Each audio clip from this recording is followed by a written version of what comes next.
Good morning, good morning. Welcome back, everyone. We are doing a follow-up video on basically all assets in general. Keep in mind that we were waiting to see if the U.S. was going to get involved in the war.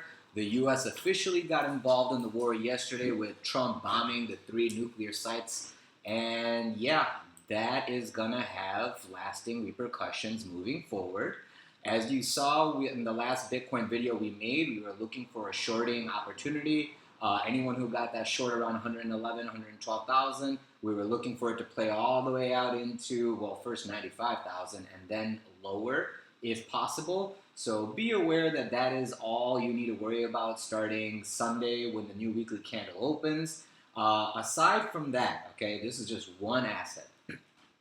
I am going to go over a few different assets as to how you can protect yourself in this market as the market gets going, and we're going to start seeing a lot of protection and hedging against downside starting probably tonight and into the next week and whatnot. Okay, so let's just see how it all plays out. First thing I want to suggest is Lockheed Martin. Now, Lockheed Martin is a company that the U.S. contracts with for weapons and whatnot. They were in Atlanta while I was there, and yeah, I mean, this is probably going to get a lot of people to look into it. But if the war didn't occur on a monthly time frame, Lockheed Martin, in my opinion, looks like it's about to come to the downside. Now, do I think it's going to go to 262? I'm not aware, but since the war is doing what it's doing, at least around $440 seems like a logical place to look for an entry if I wanted to jump into Lockheed Martin at these prices. Okay? Now, you have to do your own fundamental analysis. I'm only doing technical analysis, and as I do my technical analysis on this asset, Lockheed Martin around $450 seems like a logical area to buy if we want to look for upside continuation. Now, the warning about the Lockheed Martin trade is this is how I see it playing out. How you want to take that is up to you.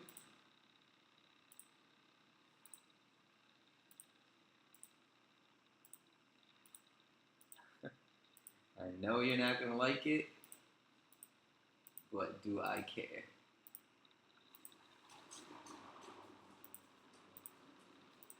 Something like this is how I expect it to play out. Now, is it going to play it out exactly like this? Probably not.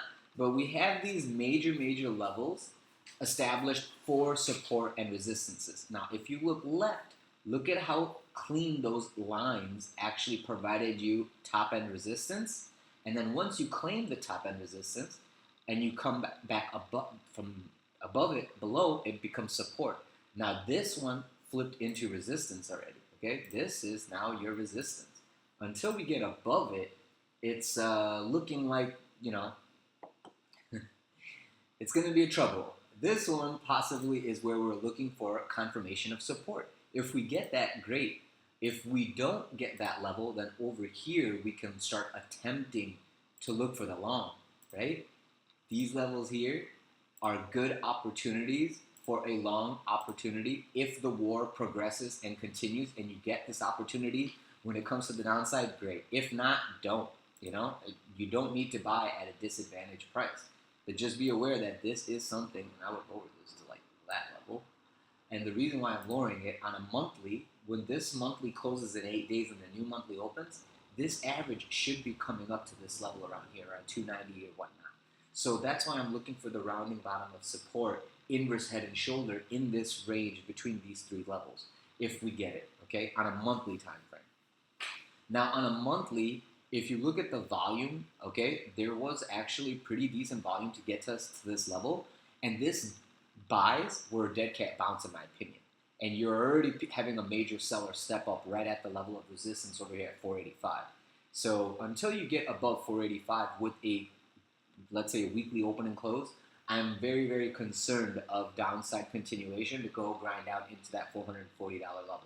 So that is your Lockheed Martin look, okay?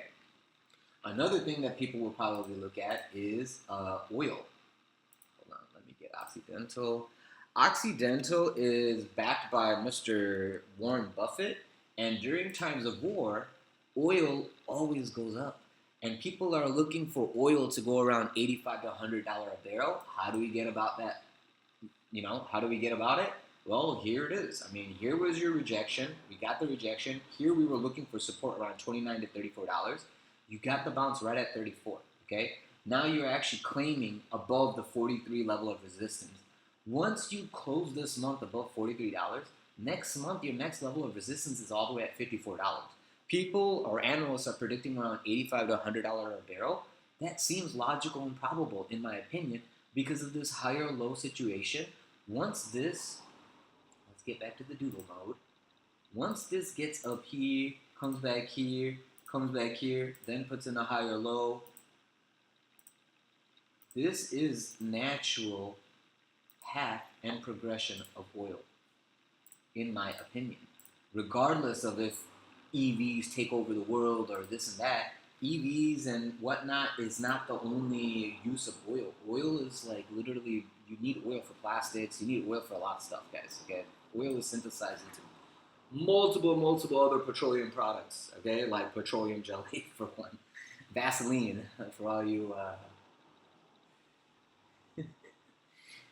all you friends. Anyway, I'm not even going to get into all that, but basically the point of the matter is, yes, we look for a little bit of a move up here to what, $63-ish.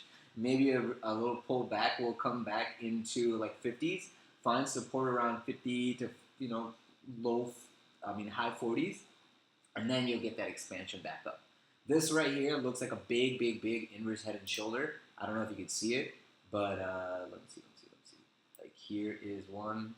Here is your head, here is your right shoulder, here is your neckline, and then you should just be looking for basically expansion into this level up here in time.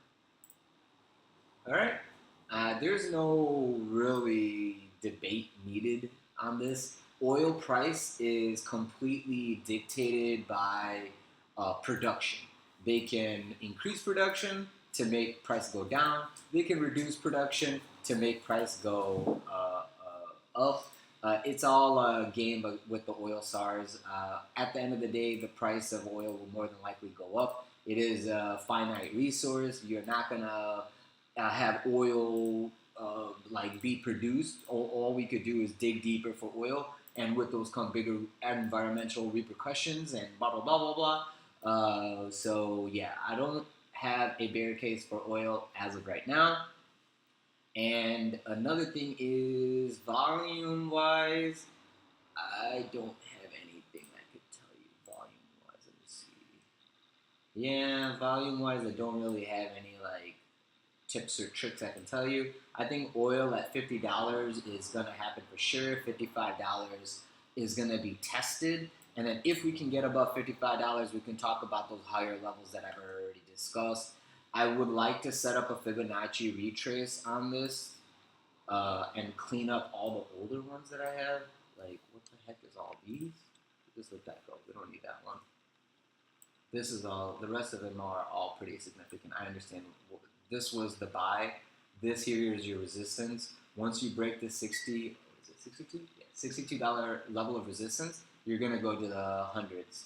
So I do think we're going to get that impulsive push up to the upside. So be aware of that, oil. All right, what else can we go over? Okay, during times of war, you're going to get your cybersecurity stocks probably going nuts. So CrowdStrike, PLTR, those are all good assets. Ooh, this looks ugly. Hold on, let me go to monthly. I would not jump on this bandwagon. This one is a little too difficult for me. Let me see. Let's do something like this. Here's Occidental. And already you're coming into a major level of resistance. I would be looking for a potential pullback here. To buying opportunity, and then this is what I'm looking for, something like this, because I think everyone right now is getting a little too excited about the oil.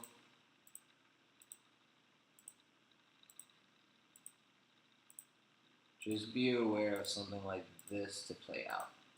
Okay? Now, if we get that pushed straight up, you know what? Let me do this. This is the warning. Doesn't need to happen. The bullish scenario would be boom, boom,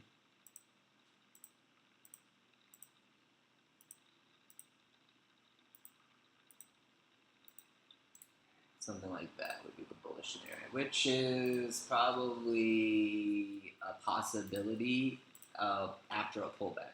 I would like this to pull back to find some support. Let me find local support around maybe like $400, and then we could look for upside because this thing is overbought. And I mean, everyone who's watching this video, just look, okay, on a weekly, you're having your doji, okay, and the doji basically got filled. You took the liquidity by like $1 or $2, and now you're getting this impulse to the downside. Regardless of war situation or not, this thing is gonna do stuff. And you got decent. Is it decent earnings? Yeah, do your own fundamental analysis. I'm doing the technical only, and the technical is basically warning me like, yo, downside is possible. Look for that pickup after test of support, and then run it up above the accumulation area. Anyone who bought on these lower levels, good for you. I don't think you're going to get tested lower than 278 for now, okay, on CrowdStrike. So just keep that, and we'll follow up with this a little bit later. What else can we go over? Palantir, PLTR. I should have went over gold. I should have went over a few other ones, actually. We got some defense stocks to basically go over. Ooh, Palantir is another overly extended. I don't like when stuff goes like this. It doesn't give you an opportunity until it pulls back, right? So how are you going to know what's a fair price? I don't like all that. I don't like it. I will do it like so. Okay. So something like this also. I'm looking for the pullback.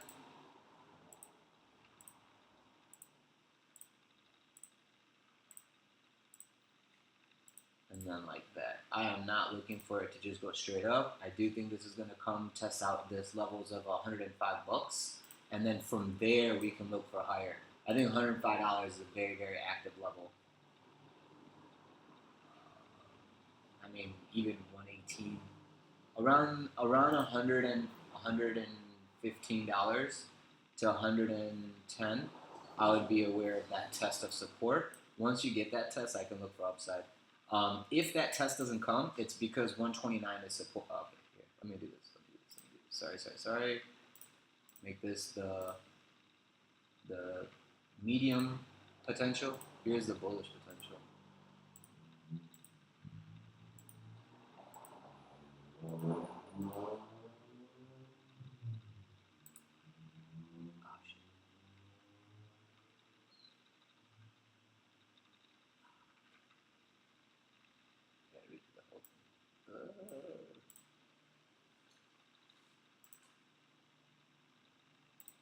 It was bullish.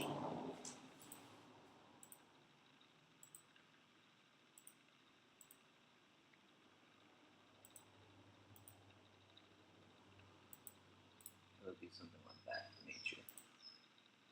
Meaning everyone wants to get in, and then the support will set over here around 128. We wouldn't lose 128, but if we lose 128, then comes a buying opportunity of 115 to 110, okay, for Palantir. We'll follow up with all this stuff later. Just let me know in the comment section below if you guys would like that. And I think this is enough. I have a few other stocks and assets to go over, but we'll just save it for the next video because I don't want these things getting too long and I gotta edit it and all this and that, so I'm lazy. So that's basically all I have for you guys. Just be aware that the war has officially started. The U.S. has entered. You know, we're going to get repercussions for our actions. Almost 500 people died. It's not a positive scenario.